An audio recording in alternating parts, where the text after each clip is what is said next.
Hello, and as many book lovers know, today, the 31st of July, was a huge day for literature.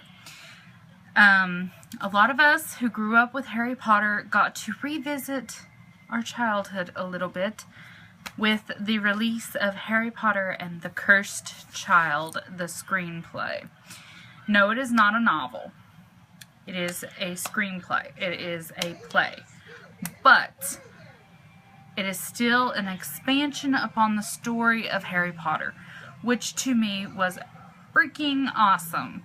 So what does that mean I did? Okay, so that meant that starting 9 o'clock on the 30th, I was at a midnight release party.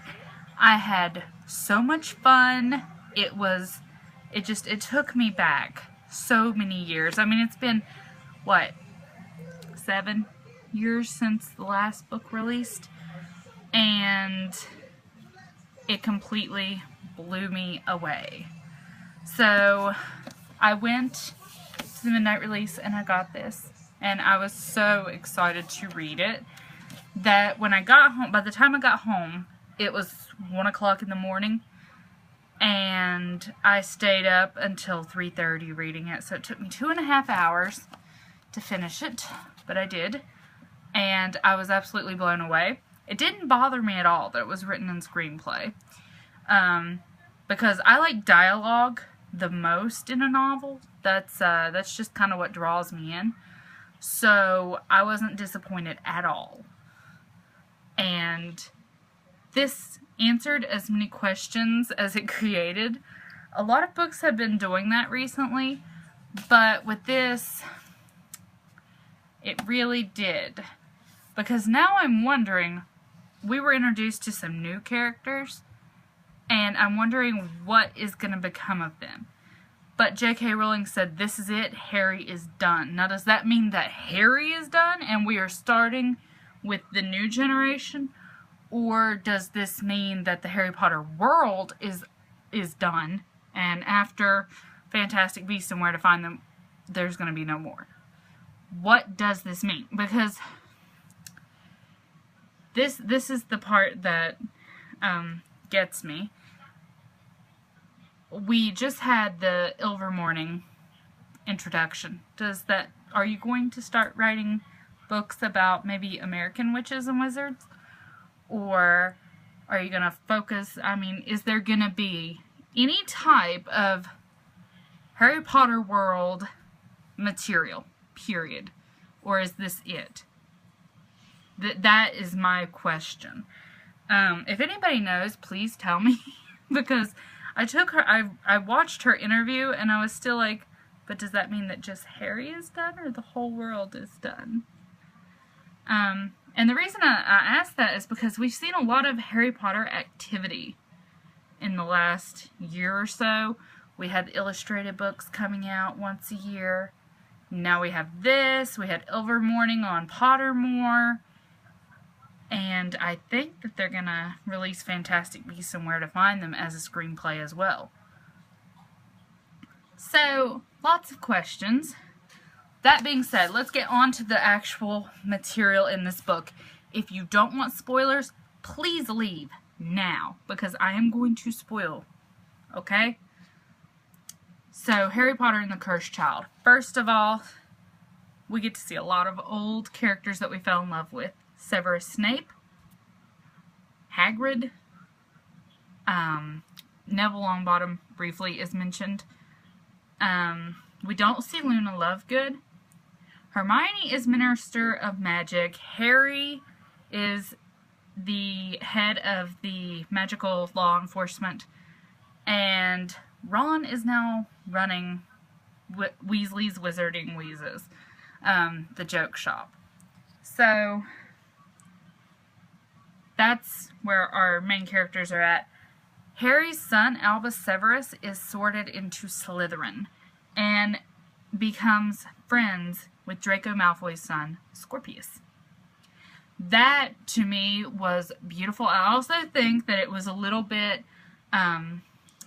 fan-pleasing because a lot of Harry Potter fan fiction focused on Harry and Draco being friends rather than enemies, because they're kind of a reverse coin. Draco kind of had a family, but everything went bad, and Harry didn't have a family, and he still turned out good. So it was really, really interesting to see the Scorpius-Albus friendship. We also see Harry still is grieving over Dumbledore and what happened in his life. We're seeing a lot more into the psychology of what happened to that group of kids.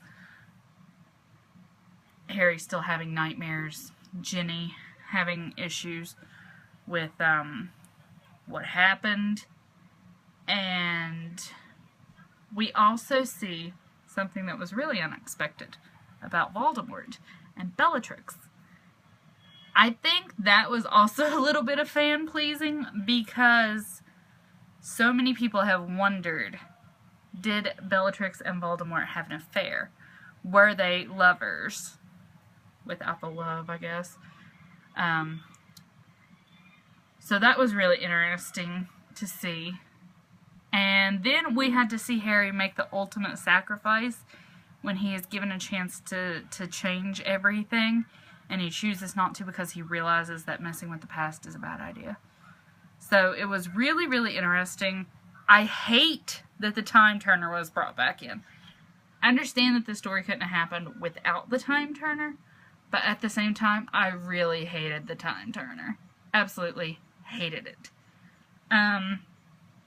Another thing I actually liked to see was Draco and Hermione are friends. Or at least he becomes a little bit more likable to her. And I also love seeing the part where Ron and Hermione gave themselves up. I was like, oh my god! Ah! And they kissed, and they were like, oh, the Dementors are gonna kiss us, but we're gonna stall them for you. That broke my heart. Seeing them as rebel fighters, that broke my heart. The fact that Severus was distraught by Hermione's act killed me inside. And then we had that part. That part where Harry has to watch everything happen. That broke me. Now that is another big question. They did not kill Voldemort's daughter, Delphi. And that makes me question things.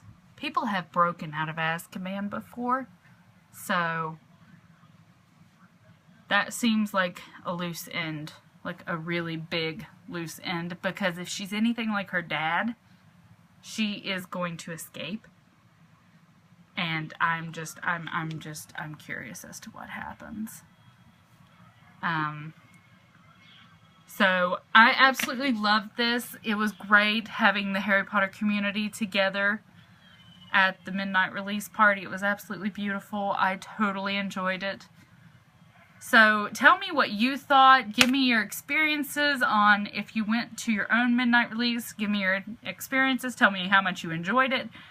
And if you've already read this, tell me what you thought. I give it 5 out of 5. I was just happy to get another chunk of Harry Potter. And like, comment, and subscribe, and I hope to see you soon.